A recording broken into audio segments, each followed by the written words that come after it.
welcome to Murder. And everything else. My name is Joy. And my name is Cheryl, and Joy and I are two old friends who are going to talk about murder and everything else. Welcome back and happy Sunday. Yay, yay, yay, yay, yay. Happy Podcast Sunday. A quick reminder for all of you listening, this is not for kids. And also, I did have another really quick disclaimer. Sometimes we shout out companies, websites, products, etc. That we are not being endorsed in any way by any of these companies. These are just our preferences and what we like and where we like to spend our money and the things we like to do. So keep that in mind as you're listening. We're not getting any kind of kickbacks or endorsements for this. No, but wouldn't it be cool if we were? Oh my God. If we were endorsed? Don't even get me started. Oh, that will be so amazing. Anyway, that having been said, Cheryl, you want to zoom into the highs and the lows. The lows.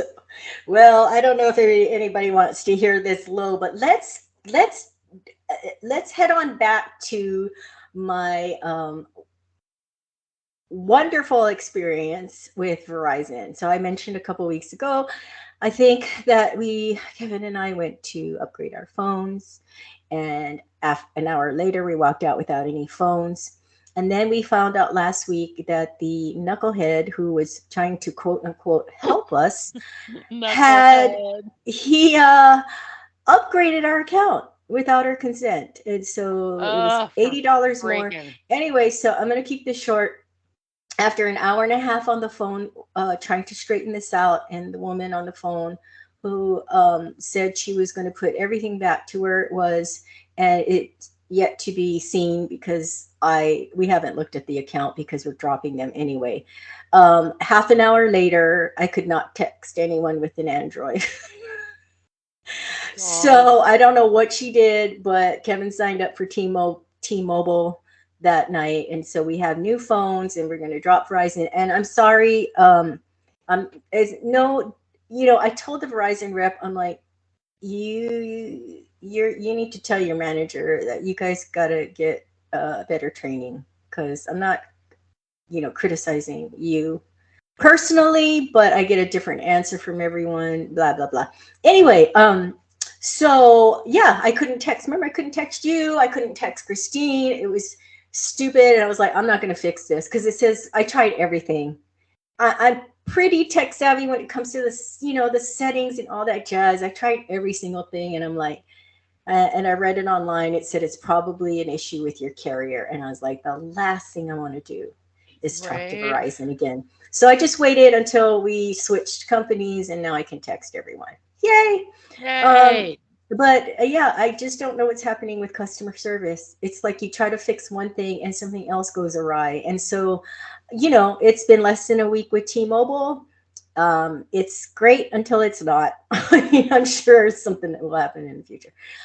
But that's my low. My high is, okay, I've mentioned my AZ friends, my Arizona friends, but I have to give them a shout out because I found out they're going to do a little meal train. I don't even know if that's what it's called, but that's what I'm calling it.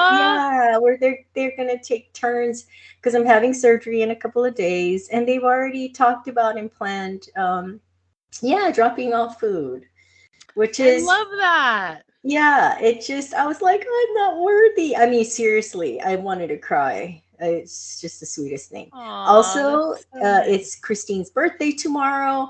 Happy birthday, Christine. Happy birthday, Christine. Love you so much, even though she doesn't listen to this or any of my Arizona friends. I know. I gotta get on that. Well, man. She said she would. I gotta get out there, and I gotta whoop some ass. All right. That's right. I got to open up some cans, girl. What's your high and low? Well, so last night we had some friends over, and I made tamales, and I haven't made tamales for a year. And I just have to say that a couple of weeks ago, Fiona says, Mom, you haven't made tamales for a very long time. And I agreed with her because they're very labor intensive. But I started the cooking. I stopped at the store on Friday night on my way home from work. I did all the prep work Friday night. I made the tamales Saturday, and They were so good, and I only made one batch, meaning like one steamer full, which was probably like 65, maybe 70 tamales. And I can Wow. tell you, we maybe have like 8 tamales left. Oh my gosh. So, yeah, so it's always nice because like I usually make 2 steamers full, but I didn't. This time I think I gave a steamer away. I Mm. don't know what happened. I used to have 2 steamers, one is missing. And it's probably my own fault because I tend to go through my stuff and get rid of stuff on a regular basis. So that probably explains where the steamer went. But anyway, um, What so it was kind? What kind fun. did you make? I made Meat or spicy vegetarian. uh-huh. So it has like cheese and it has spicy vegetables like it has peppers, tomatoes, onions. They're very, very yummy with like a spicy sauce. And then I made chicken with fresh like spicy salsa. So I made 2 Oh, different kinds. sounds wonderful. And yeah, and then I made some black beans and someone brought a salad and I made fresh salsa and we had and someone brought a dessert. And then we played the grown-ups sat around and played some games and talked and that was super fun. And then the kids went upstairs and I don't know what they do, but I think they watched a show or something. But anyway, Oh, sounds fun. so it was super fun and social. We stayed up late, which we don't always do, but yeah, it was super social and so good, like, to fill up your social, um, just, those coffers when you start to, it's all about work and work and work and work. And Yeah. then you do something social like that. It just makes you feel like, oh, this is so enjoyable. And you laugh a lot and You you recharge your have a nice time. batteries. Yes. But Yeah. then it leads me into my low, which is Uh-oh. I was going through my clothes. So every spring and fall, I do this thing where I go through my clothes, and if there's stuff that I have not worn in the season, I put it in a bag and I donate it to the thrift store. Okay. Um and because the rationale is if you haven't worn something for 6 to 8 months, you probably never will. There's Yeah. a reason why you didn't wear it and you probably don't like it or you're never going to go back to it. So I get rid of things. But I went through all of my jeans and there were 3 pairs that literally I don't know what happened, but I couldn't even like I could button them, but it was like a serious rubber band situation where I looked like I had rubber bands wrapped around my waist. So I had to get rid of them and donate them, and 2 of them were like my favorite jeans. So anyway, I don't know what's going on, but I feel like maybe eating a lot of tamales and sitting around on the couch has something to do with why. I also feel like as I get, as the days kind of go by, things that weren't like in a down like going downward in certain areas is like there's more stuff going down. South. So, yeah, so maybe like I couldn't button them because just like like the stomach roll is now the abdomen roll. So I don't know. But And you'll anyway, be in your knees in a couple weeks. No, so you know what? Jeans suck. I They're love a jeans. hard I love jeans. article of clothing. They are a hard article. It's hard for me to even say. Jeans are very hard for me. My body shape is just not good, and also because my My weight. my that's my body shape is just not good. That's the end of your sentence. I love it. It's not gene friendly. I mean, it just, and then also I feel like because my weight fluctuates so much, it's like, it'll fit and not fit from one day to the next. Yeah. You're Although I cool. have to say, I've lost 9 pounds since the end of August. Yay. But yeah, anyway. Good But okay. job.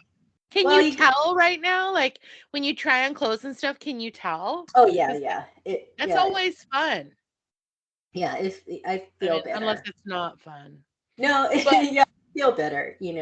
But yeah, say goodbye to those jeans. Say fuck off, yeah, jeans. I did. But now my jean stock is only like eight pairs of jeans. So I'm Eight gonna have to. pairs of jeans. Cheryl, What? that's almost a week. I mean, if you pee while you're laughing, that's a whole week's worth of jeans right there. Well, So you made room. Remember, if you get rid of 3, you can bring in 3. that's right. You're right. I know. And that's what I'm planning to do, sister. Anyway, guys, we have some updates that we need to make. First of all, we have a new subscriber. So that brings us up to a whopping 74 subscribers. Also, Yay. I don't know if you guys listened to last week's Jeffrey Dahmer episode, but the resounding evidence is in that everybody loves a good murder podcast. So thank you Either to all the that people who or boosted our decomposing listens. penises. Sorry. I didn't mean to- Yeah, but and then the final update is we no longer have sponsorship, it looks like. And I believe in order to have sponsorship, we have to have like 1,000 subscribers now on Spotify. So if you're listening to this or if you stumbled on this, go subscribe to our podcast so that we can get to 1,000 so that they'll bring our ads back because, you know, I know we'd only get like 3 cents a week or something like that, but you know, those 3 cents were exciting to us. So Right, I know it was. that's it for our update. Cheryl, you have any shout outs? I do not. I don't think I have any other than Christine's birthday. Shout out to Christine. No, I do not. All right. Cool. And then also with our new segment called Letters from Our Listeners, we have 0 letters from our listeners. So thank you to everybody who decided not to write in because now I don't have to read anything. Awesome. That's not what we want. That's right. Okay. So if you have the time and you really are like, I really enjoyed this podcast. Yeah. But you know, they forgot to mention that Jeffrey Dahmer was a Gemini or whatever. I don't know what he was. I'm going to tell them about that. Email us at murderandeverythingelse@gmail.com and tell us, give us feedback, tell us a little something we forgot to include, tell us something you thought was hilarious because Cheryl and I are both hysterical. And yeah, so there. Or Yeah, tell us that you want to see a pair of like all of our cute new shoes or one of Cheryl's 600 crossbody cell phone purses, any of that. Or one of Callie's 5,000 resin dog tags. Yes, it'll only take a second. Just tell us something. That's right. Say something. All right, guys. So guess what? We are going to be heading right back to murder this week. And Cheryl has put together an amazing podcast for us. So take it away, Cheryl. Oh, because I know that people after Jeffrey Dahmer, they were just like, we need more. We need more. You need more murder.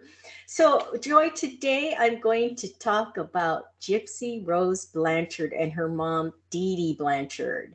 So, this is an old case, and I'm sure a lot of people already know about this. But the reason that I'm going to talk about it is because Gypsy, who is serving prison time for her role in the murder of her mother, it was granted parole and is set to be released in this December. Is it early parole? Yes. So she, I believe, had 3 years left, and she is going to be released early. And unlike Leslie Van Hootenanny, I'm actually okay with this. And we're going to talk about why. So in July 2016, Gypsy, 32, I did not know she was 32, Wow. pleaded guilty to murder for her role in the killing of her mother, Claudine Dee Dee Blanchard. She was sentenced to 10 years in prison. Like I said, Gypsy is set to be released on December 28th of this year, 2023. By then, she will have served 85% of her 10-year sentence. Prior Oh, she to, only got 10 years? yeah, we're Holy going to talk cow. about that. I want to know how you feel. Again, people write in, let us know how you feel after you hear all of this, if you haven't already heard of this story, because I just assume people know this, but some people don't pay attention to murder, whatever. Prior to her prison sentence, Gypsy spent time in the Greene County Jail, and her time in the county jail contributes to her overall sentence. Dee Dee Blanchard, her mother, was found dead in June 2015, and soon after, Gypsy and her boyfriend, Nick Godejohn, were both charged with first-degree murder. After the couple were arrested, it was revealed that Dee Dee had fabricated all of her daughter's medical issues, and Gypsy was a victim of Munchausen by proxy syndrome, which is a rare form of abuse in which a guardian exaggerates or induces illness in a child for attention and sympathy. And boy, oh boy, did she exaggerate illness in Gypsy. I have such a hard time with Munchausen by proxy syndrome or just Munchausen syndrome because I don't understand how it's so hard for me to understand how a parent could do something like that to a child. Yeah, the and it's usually the mother. I think I heard of one case where it was the father, but it's usually the mother. Yeah, this is the first time I learned of this syndrome, which yeah, it's so So mind-boggling. crazy. Yeah. So Dee Dee had convinced her friends, family, and the community that Gypsy was a terminally ill teenager with the mind of a 7-year-old who suffered from muscular dystrophy, leukemia, and other ailments. Additionally, Gypsy alleged her mother wouldn't allow her to speak during doctor visits and told her that if she ever tried to escape, police wouldn't believe her story. In the 2018 investigation discovery documentary Gypsy's Revenge, Gypsy explained what her childhood was like as she suffered abuse from her mother. I couldn't just jump out of the wheelchair because I was afraid and I didn't know what my mother would do, Gypsy said. I didn't have anyone to trust. Following her 2016 sentencing, Gypsy told Dr. Phil McGraw that she didn't believe she deserved as many years as she got. Why do people go on On Dr. Phil. Phil? I knew you were going to have I a comment on swear Dr. to Phil. God, I know. that guy literally has profited off the backs of so many people who have experienced genuine trauma and life-changing experiences, and all he's doing is making a buck off of it. It's disgusting. Well, I think people, they view him as the quintessential, talk show host and Ugh. best way to get their story out. I mean, I'm not saying I would go on there, but He's but I so, just and also he's aggravating. He just aggravates me. I swear to you, one of the worst things about Oprah that came out of the whole Oprah show was Dr. Oz and Dr. Phil and Rachel Ray. Like, she can't cook at all. And Dr. Phil, like, thinks he's some kind of, like, I don't know, amazing guy. And then there's Dr. Oz, who's just like a joke. I'm like, oh what my else? gosh. What else, Oprah? What else you got? I think Nate Burkus was the only good thing because he actually could decorate a room. But the rest of them, throw them out. Even Oprah?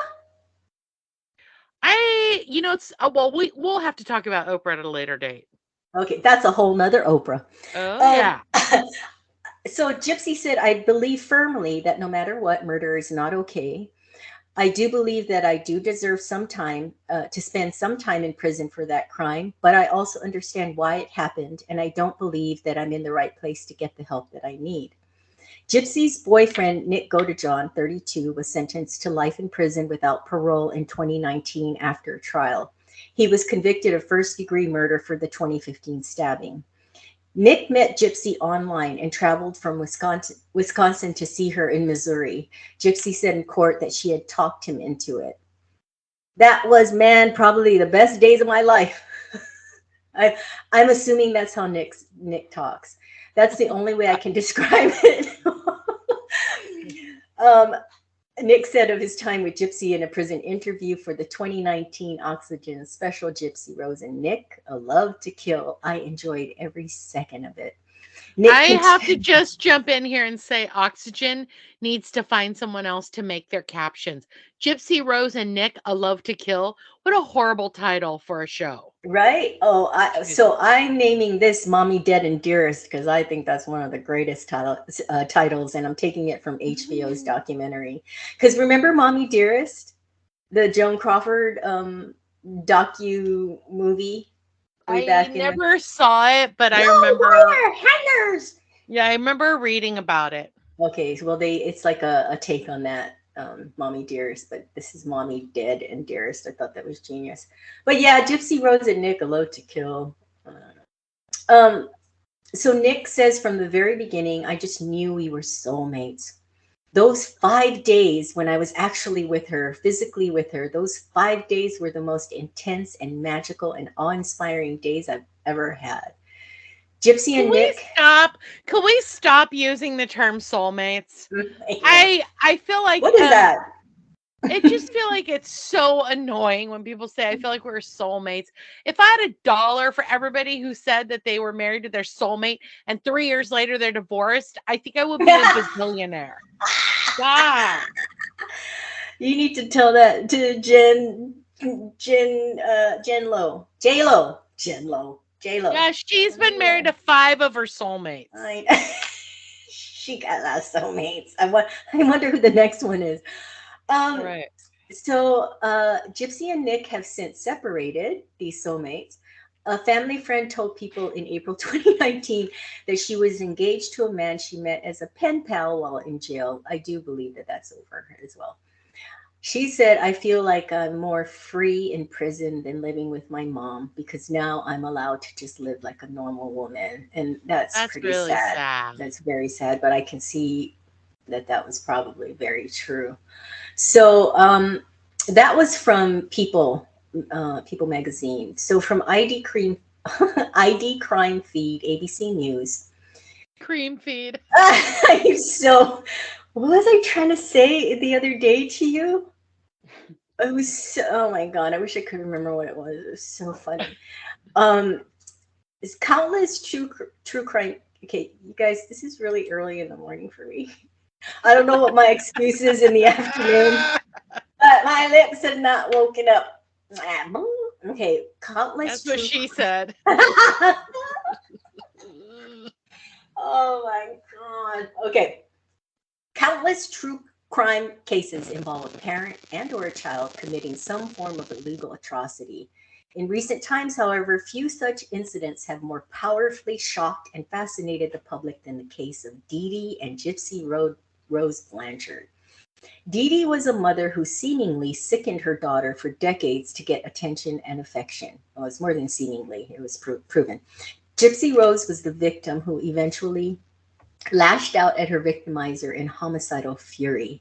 The case became infamous in the wake of the HBO documentary Mommy Dead and Dearest, 2017, the investigation Discovery special Gypsy's Revenge, 2018, and Hulu's miniseries The Act, which came out in 2019.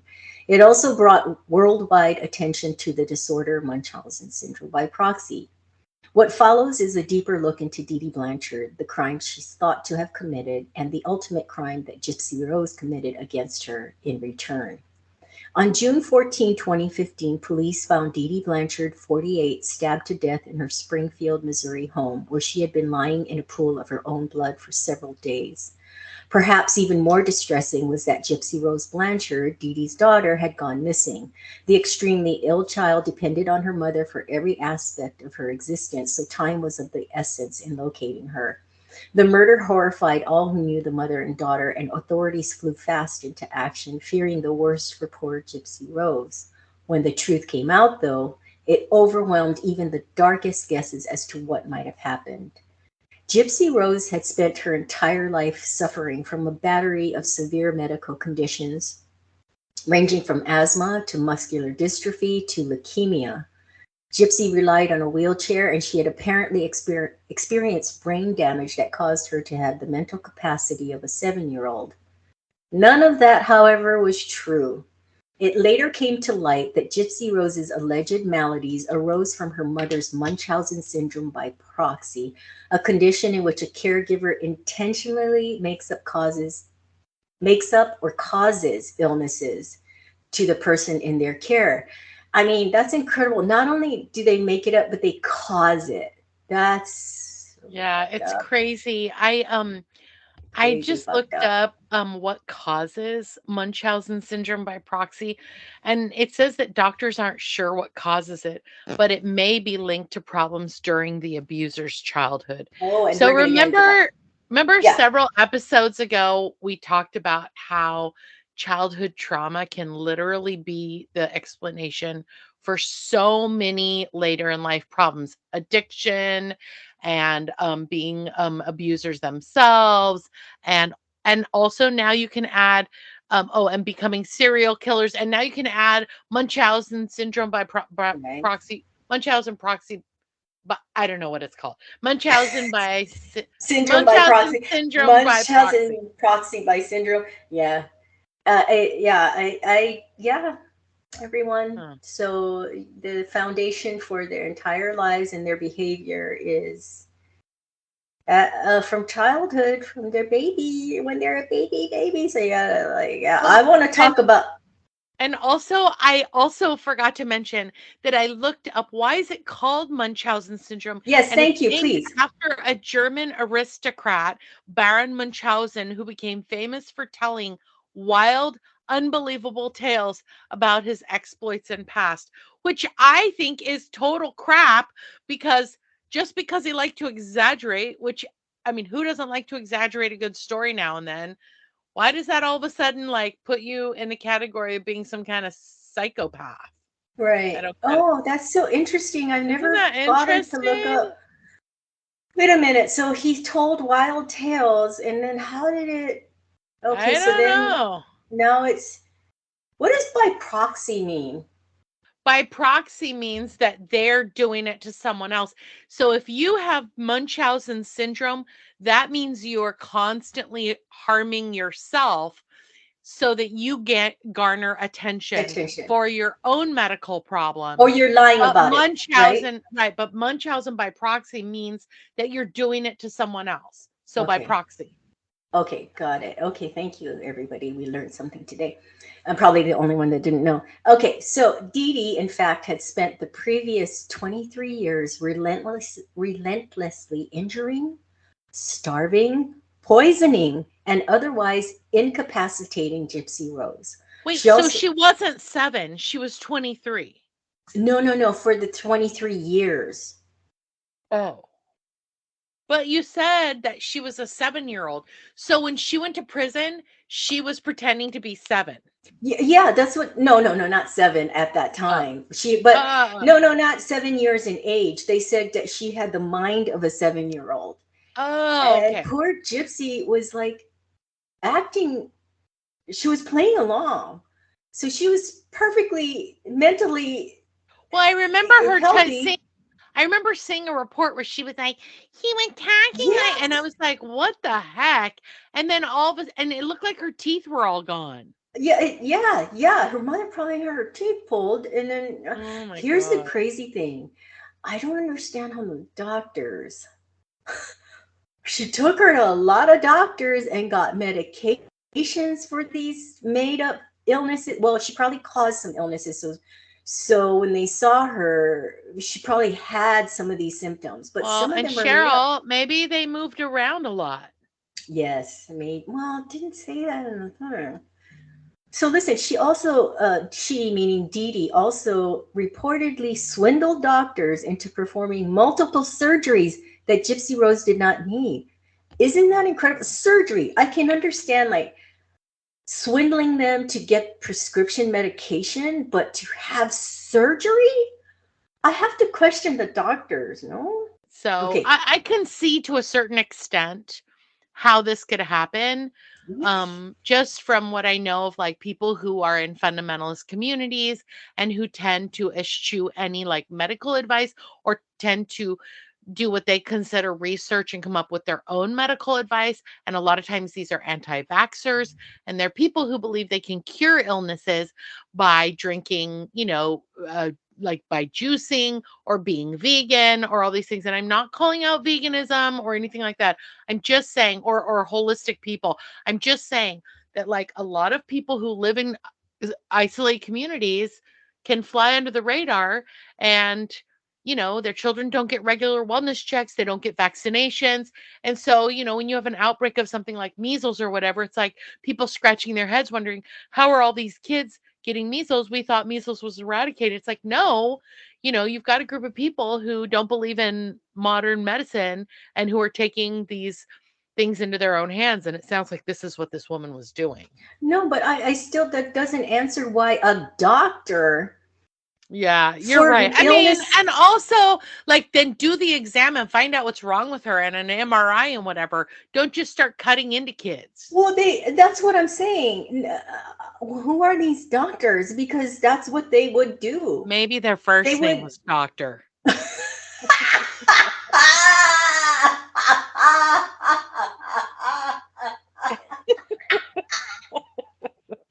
Okay, the end. We're gonna end on that. That was too good.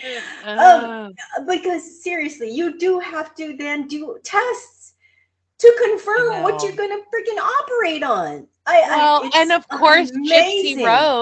Gypsy Rose probably had little to no trust or confidence in the medical community based off No of shit. all of the power that her mother was able to wield in having these surgeries performed. So, of course, she felt like she was powerless. Exactly. That is such a great point. Can you imagine? You're in this situation, you're like screaming out, telepathically, help me, don't you see something's wrong, and they're not. Hmm. So they're like, she's fucking, I mean, the medical community doctors are not recognizing.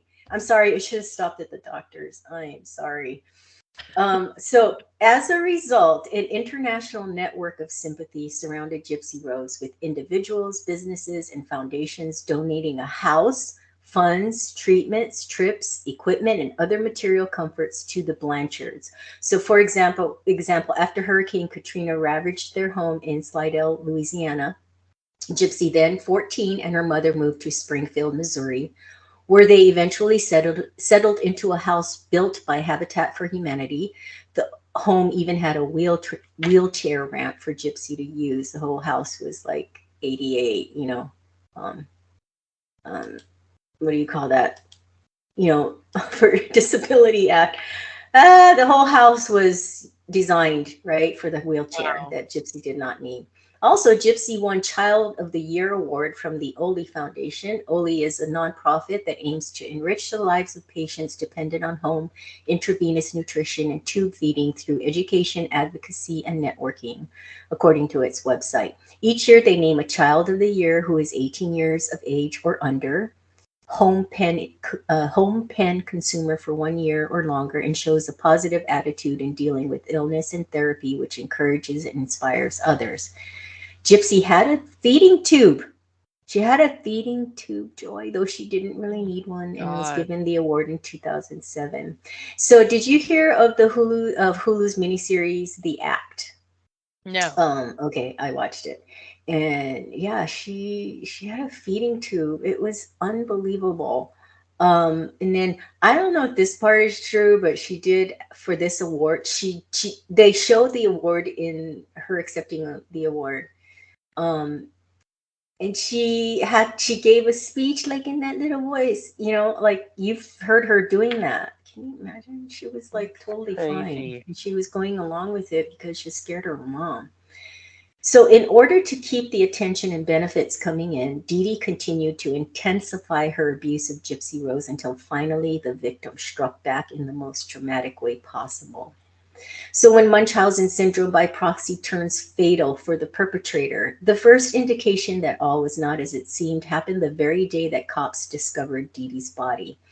A post appeared on Dee Dee's Facebook announcing, "That bitch is dead." Friends of the Blanchards suspected that Dee Dee's account had been hacked, because then another message popped up. "I fucking slashed that fat pig and raped her sweet innocent daughter. Her scream was so fucking loud. I don't know what possesses people to get on social media after they commit a crime, but that's what they God. did. After that, concerned observers called the police. In the frenzy that followed, police learned that Gypsy Rose had a boyfriend named Nick Godejohn that she'd met on a Christian dating website and had been conducting a secret romance with online. Okay, what time Okay, I out? know. Christian dating site. What time? Oh my God. I I knew mean, that was going I'm to prompt a sorry, but response. I would have been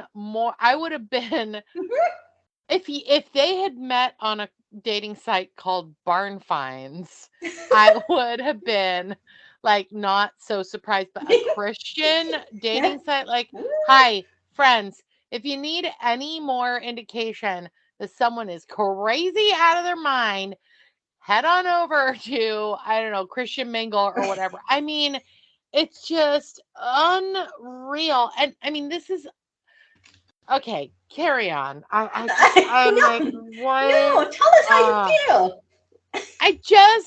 I mean, obviously, he's probably the person who left that Facebook post. I just, and she, when she met him, she probably told him everything that was happening to her, and he was probably like, well, let's kill her and I'm going to help you. And I don't know. I got to tell you, I don't know if, yeah, it's just, I don't know. I don't know All I what, just got to be careful on any dating site, everyone.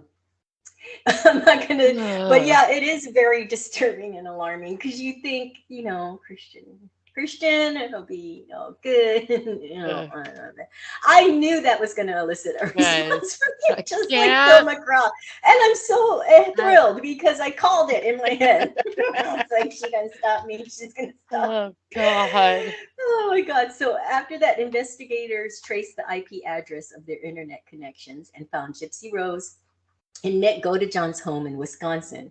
Initially, concerned observers were jubilant, but it was then reported that both Gypsy Rose and Nick were being extradited to Missouri to be held on a $1 million bail. As a Greene County sheriff put it, things are not always what they appear. During the course of the ensuing legal proceedings, Dee Dee's abuse came to the surface. Homicide, of course, is not an allowable form of recourse, so Gypsy Rose ended up pleading guilty to second degree murder in the death. She got 10 years. Nick Godejohn went down for first degree murder and he got life without parole. It What do does you make think you, it of that? does make, it makes me wonder if, he sounds like he was really in love with her when they met, but it makes me wonder if she didn't choose him specifically To because he was manipulate him. willing. Yeah, because he was so in love, he would have done whatever she asked. And maybe that's why she picked him. I need somebody to get me away from my mother, and he'll do whatever I ask him to. Right. This is so complicated because while I do not advocate murdering your mother, Thank God. uh, you you you gotta feel for her, right? For Gypsy. I mean, Well, I that's will. years and years and Yeah. years and years I and mean, she years of snapped. abuse. Obviously, she snapped. Yeah. So do you think that's why I did read that the jury took pity on her after they heard what she went through. Yeah. um so but now how do you feel about her getting 10 years and he life in prison without parole? Now I understand he's the one that had the knife in his hand, Hmm. but I will she was in the say, bathroom. She was in the bathroom listening to the whole thing. so I will say that a lot of people listening are going to say maybe she should have had 15 or 20 years. Maybe they should have both been charged with um first degree murder or both been charged with second degree murder, whatever. What I will say is each charge. So, because I briefly touched on it in the past that I have a family member who served a 17.5 year sentence for a charge. Each charge comes with a certain number of years. And then there are other years that are either like if they've already been sitting in county jail awaiting or in prison awaiting trial, they subtract that. It's a numbers game. And then if they have a weapons charge, they add that on. If there was premeditation, they add that on. So every Yeah. single charge comes with a number of years. Got And it. then there's also deals that they will cut with you. So it depends also, like, what kind of an attorney do you have? Are you somebody who's of influence or famous? Do you have lots of money? Is this front page news that's been all splashed all over the tabloids? Is your story marketable? Have you been on ABC's like crime, show? And did they make a Law and Order about it? And did they, because Right. there's so, yeah. I mean, Yeah, you're right. did Cheryl and Joy podcast about it? So, I mean, there's all these extenuating circumstances, but I will say that she probably testified against him Right. without it being acrimonious. It could have been like they said, listen, if you'll testify exactly what happened, that he held the knife and he did the stabbing, because she seemed like a very tiny person. I have seen pictures of her sitting in the wheelchair, and her mom was a really large, heavy-set Oh, woman. yes, she was. Yeah. So it makes you think it had to have been someone who was strong enough to wield a weapon and to stab her multiple times. So if they say, you tell exactly what happened, which is in turn testifying against him, then we will cut off another 5 years from the original sentence. So I feel like she could have gone anywhere from 10 years to probably 20 years. And then they probably just played a numbers game with her. And she probably, because of the horrifying accounts, my guess is they really brought out all of the ways Dee Dee had tortured this child and the pain and torture that had been inflicted upon her that would have eventually like messed with her head. And she felt like the only way to get away from her mom was to kill her. Yeah. Yeah. No, I get it. And I totally get and agree with the each count, having a certain numbers and blah, blah, blah. Certain amount of years and whatnot. But can I speak freely? Remember, we say that the opinions on this podcast are of Joy and myself, and I don't, I accept all opinions. Hey, write in and tell us what you think. But I am. Yeah, and keep in mind that we are not attorneys, and we also are not like, we're not criminologists, and we're just two friends, old friends who are talking about murder and everything else. So right. Carry on. So I am I'm sorry, but I'm glad that she's getting out early. I think she was dealt a very harsh life up until, I mean, I truly believe her, and I can empathize with how she felt about feeling freer in prison than she did with her mom. I can totally, even though I didn't go through that, I can totally empathize, and that's really saying something, so I'm glad that she gets out early, because I don't see her as this. Yeah, she snapped. I mean, can you imagine that life? Having surgeries and having a feeding tube and not being able to stand up because you were afraid. She's perfectly healthy mentally and physically.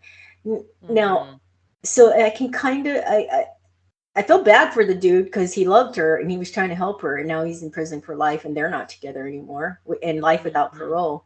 But the thing is, you got to wonder about his psyche that someone can convince him to do that, right? So the system is looking at him like, is he going to be a danger if we let him out earlier? Yeah. Probably, right? Because he could be convinced into doing something like this, right?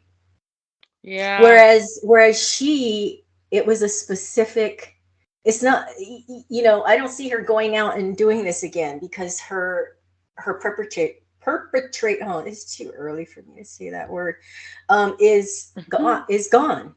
You know what I mean? Like, Right. that's, yeah. So I'm happy for her that she's getting out. I am.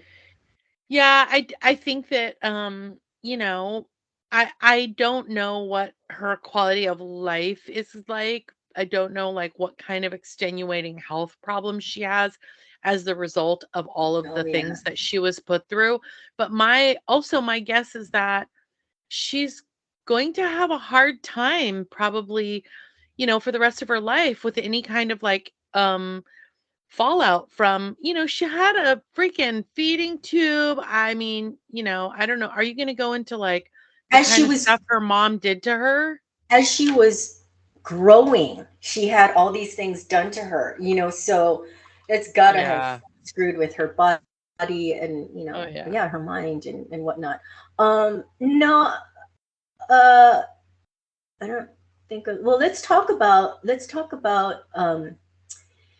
Dee Dee a little more. So immediately following her murder, Dee Dee Blanchard was lauded as a colorful, endlessly giving woman who dedicated everything she had in service of her debilitated daughter. Then, as the Munchausen syndrome by proxy details emerged, more disturbing facts about Dee Dee emerged. So hold on to your butts. Laura Petrie, is that how you would say it? Petrie.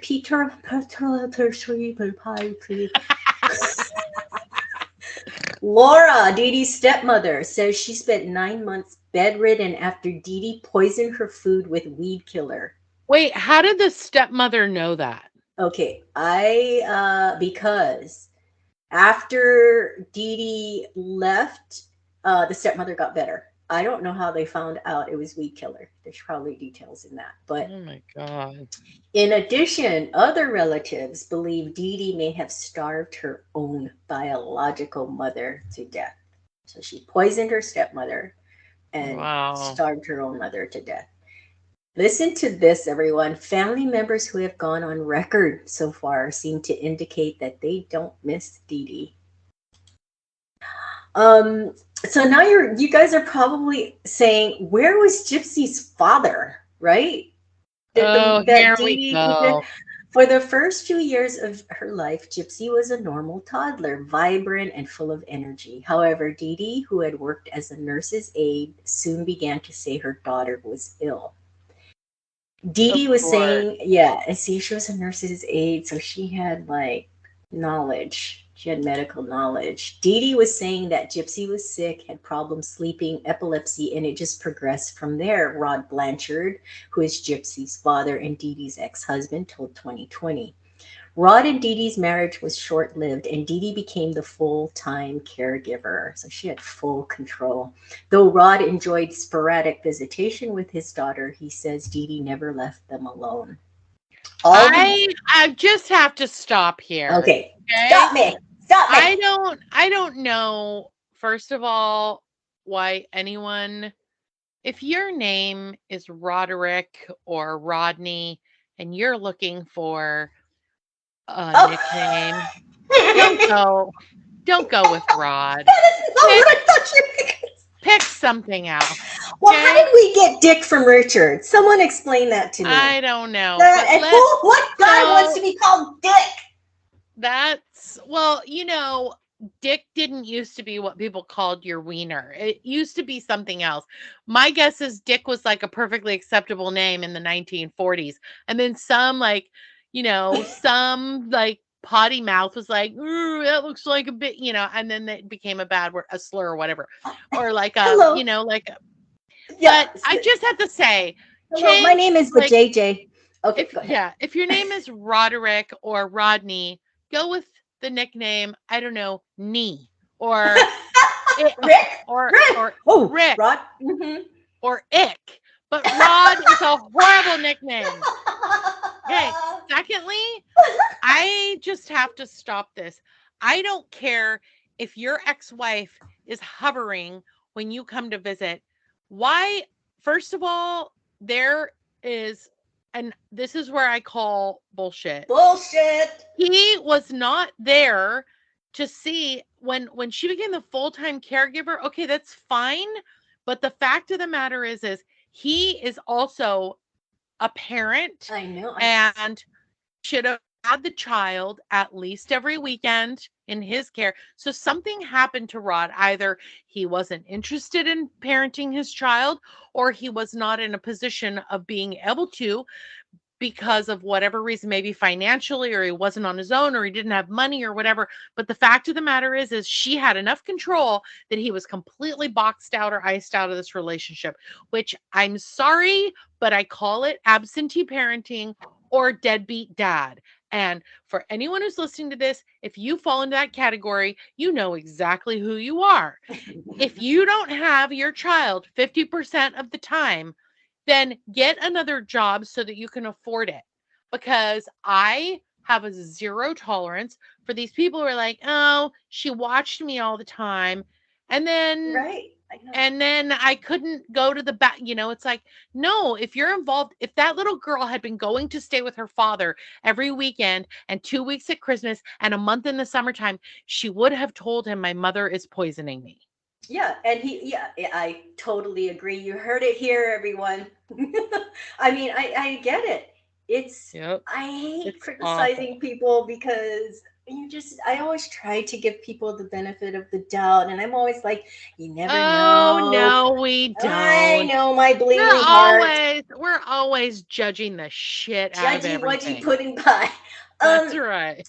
well, I know. I'm just trying to imagine why a parent would just turn a turn a blind eye, so to speak, because come And on. walk away. This is the kind of shit that happens to children when a parent just walks away and they like wash their hands of any kind of responsibility, you know? I just don't, especially because she was It's healthy. messed up. Yeah, so he says that all the visits, Dee Dee had to be there the whole time. Something never felt right about it. So, Rod, come on. Something never felt right about it, he says. Dee Dee was so controlling. Something never, if it's something doesn't feel right, this is your daughter. I mean, I know. so he says by the time Gypsy was 8 years old, Dee Dee had told him that Gypsy had, look, 8 years old now, Joy. Dee Dee says she has leukemia. She was paralyzed. She has muscular dystrophy. Gypsy Yeah. was using a wheelchair, and she now had a feeding tube. I would have Mhm. said, "Can I go to you with some of these doc? Not can I? I am going to my daughter's doctor visits with you. You know." Um, he says, "I told Dee Dee she was the best mother. There's no way I can do what she was doing. You have a sick There you child." have it. Ding, ding, ding. That's the answer. There's no way I could do what she was doing. And there was no way he wanted to do what she was doing. Yeah, well, and And if he had gotten in there and seen what she was doing, he would have realized that what she was doing was criminal. He just right, didn't want to deal with it. He probably had a new chick, a new he side did. piece, and he was off doing his thing. Yeah, yeah. Um, he was using that rod. There's no way I can. Whoa. He says to her admiringly, is that a word? It Right. is now. There's no way I can do what she was doing. You have a sick child. It's constantly 24/7 taking care of her and everything. I mean, I always praised her and told her, good job. He was initially in Gypsy's life until she was 10. Rod and his current wife, Christy, had regular visits with Gypsy, bringing her gifts and such until Dee Dee began to separate them. And Rod consistently paid $1,200 a month in child support. So if I have a child with someone and we're divorced and my ex spouse starts to separate me, here's what I do. I go back to court. I bring all the evidence. I say my ex is not following the guidelines as outlined by this court and by the child custody case, which is I get 50% of time with my child. So then you go and you present it and the judge says, I'm sorry. you cannot separate your child from the The parent. father. Yeah. He is paying $1,200 a month consistently in child support. He has just as much right to spending time with the child. He had a new wife, he had a new life, and he didn't want to deal with like whatever old shit he had to deal with. That's basically the long and short of it. Yeah, that is so And sad. if if this was a new story that no one had ever heard about before, I would certainly feel sad. Like, why wouldn't a father want to like hang out and get to know his child and figure out why she has all these diseases that only popped up after I moved out of the house? But Right, right. instead, he's like, "Oh, I've got this new life over here, and I'm gonna hang out with my new life and my new wife and my new whatever." I don't know if he has other kids with them, but I call bullshit. Yeah, I and do. also I think that also he kind of, cleared his guilty conscience of not physically being there by at least he Okay. was paying child support. I mean, Yeah. I'm just, And guessing. he's not the first parent to do this. Sadly, you see this in more cases from fathers than you do from mothers. Yeah, I'm not saying that it doesn't happen with mothers because it does, but sadly, you see it more frequently with fathers, and yeah. it makes me crazy. No, I can't tell, Joy. I mean, tell us how you really feel. Well, Rod and Gypsy have reconnected since she's been in prison. Let bygones be bygones, I guess, but it is, it's just tragic because if the doctors, someone somewhere along the line, just, I don't understand how she had surgeries. I cannot get past that. How can you have surgery on a completely healthy person? Horrible. I don't understand it. What kind of surgeries? I guess I could have looked that up, but I didn't. Why Yeah. don't you, listeners, tell us what kind of surgeries she had? Um, so between the doctors and surgeries and the father, it's just Well, sad. I'll tell I feel you like I could have that been caught a lot earlier. I I don't know if you've thought about this, but Gypsy Rose Blanchard, when she gets out, not only is she probably going to be able to like do a book deal or some multi-book deal and be able to like, go on talk shows and talk about her experiences, etc., which hopefully will prove to be very lucrative for her I and hope help her so. be able to like make an income, because the fact of the matter is she She's kind gonna of have got a lot. screwed out of having a normal life.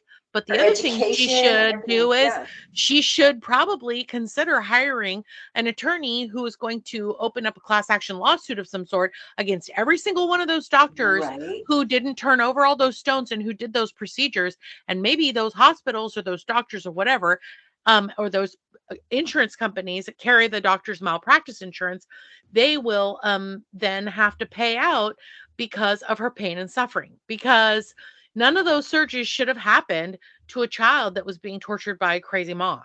Well, I and mean, also Dee Dee's death is on their heads too. Because Gypsy yeah. wouldn't have killed her if she was just a normal mom. There's so Ugh, much.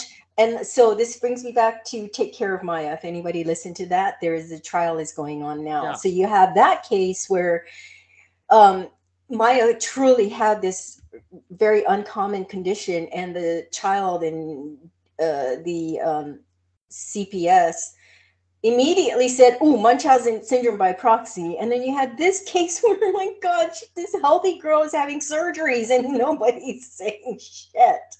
I It's know. It's so incredible. sad. I mean, I will say I've seen pictures of her in a wheelchair, and she did look like not like something was up. You know what I Well, mean? because And well, obviously something was up, but I'm just saying you couldn't look at those pictures of her and not say, "Oh, poor little kid." I mean, she was the size of an 8 or 9 year old.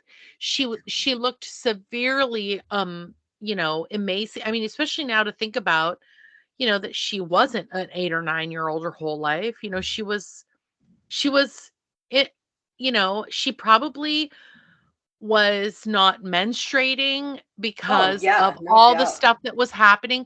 She probably was not developing normally, Mm-mm. like a kid going through puberty, No. because of all of the medications and things that her mom was doing. And Oh then my who God. knows whatever weird weed killer or something her mom was feeding her. Oh no doubt. No, So, she not only made these up, she caused some of this stuff. So yeah.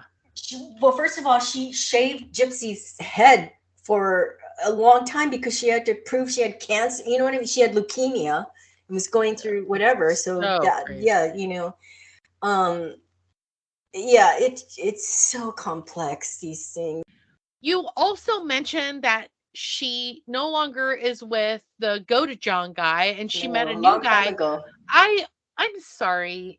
If we have any listeners out there who have ever had a relationship with, or even a friendship or a romantic relationship with somebody who is incarcerated, could you please reach out to us and let us know? Because seriously, seriously wonder about these people. Like, I I know. mean, it seems so. I mean, there's so many people on this planet, and we all know that a relationship just boils down to attraction and what's the other word? Uh Chemistry? no, attraction, yeah, chemistry, pheromones, that whole thing. So let's put all that to basically sexual chemistry.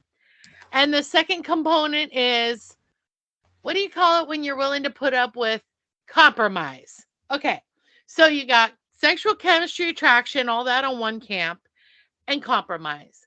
And so, are you willing to put up with the rattling sounds that happen at night, or the nervous leg syndrome, or the scratchy leg hairs that she doesn't shave? Or are you willing to put up with the grinding of the teeth, or the fact that when you wake up in the morning, their breath smells like somebody took a dump in their mouth? I mean, you all you it's Oh my all about God. those two things. And I'm not just talking about sleeping. There's also all that daytime behavior, like, you know, do they just sit on the couch and watch fucking forensic files all day? Or do they leave their clothes laying on the floor instead of putting them in the hamper? Or do they not know how to empty the dish? I mean, all those things, Uh-oh. they all boils down to compromise. And the fact of the matter is that you don't get to see this person. You don't get to hold this person. You don't get to hug them or kiss them. And if you do go visit them in prison, it's supervised and there's no conjugal visits. There are very few prisons in the United States that allow conjugal visits. And and I mean, there are people who get married to inmates and I there's know. It's no. the perfect relationship, Joy. They don't have I to be with know. them. Right. I'm, I'm sorry. I'm I mean, sorry. so I'm genuinely intrigued. So, so yeah, I mean, I even could understand an officer, like a prison officer, conducting a relationship with an inmate because they see them every day. Right? Yeah, yeah, So, yeah. I know what you mean. so I could even understand that.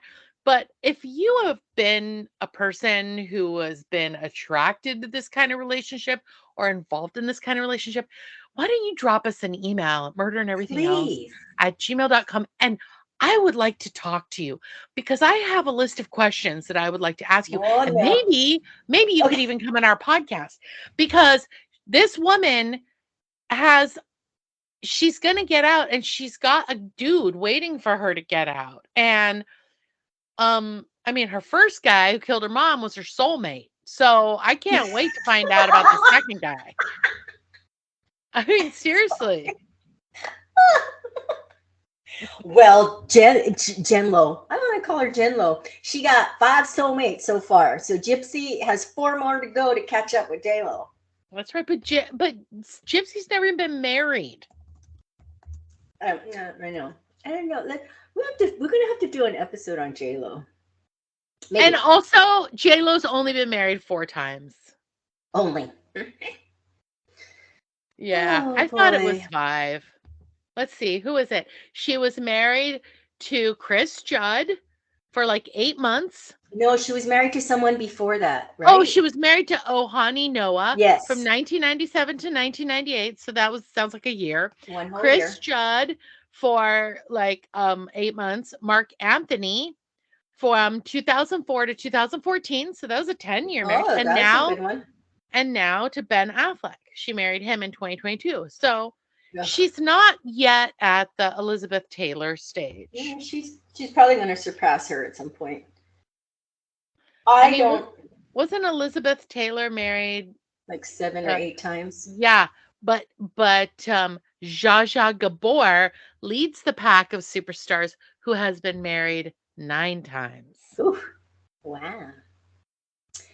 So exciting. I know, right? But I think J-Lo's probably going to give them a run, give Zsa Zsa a run for her money. Ooh, but the most married woman in the world is by the name of Linda Wolf, and she holds the record for being the most married at 23 marriages. Her first marriage was at 16 for love, and the last one was in 1996 for publicity. Oh, wow. We're going to have to do an episode on her. Right? Oh my God. You know, I had to tell you that this case was yeah, it was like nauseating, but also very, very scary, because it can show you what can happen if you have a parent that's off their rocker and raising children. Yeah, right? It's very sad. I mean, it's so sad. Well, and also I feel like it's an even bigger crime because it was perpetrated against a child. Right. Her own child. Well, Cheryl, thank you so much for shining light on this crime. You know what else is a crime? What's that, Joy? That we are out of time. Oh, man. That is a crime. Well, thank you for listening, everyone. And don't complicate your day. All creativity, commentary, and opinions in this podcast belong to Cheryl and Joy. Music composed and mixed by Gabe McKeon. Logo and merch created and managed by Kevin Callan. Podcast editing and advertising by Joy McKeon. Legal representation provided by John Bojezek. Please like, subscribe, follow, and listen. You can listen to us on Spotify or wherever you get your podcasts. And remember, you can find us on Instagram and YouTube, and you can email us at murderandeverythingelse@gmail.com. Bye, fishes.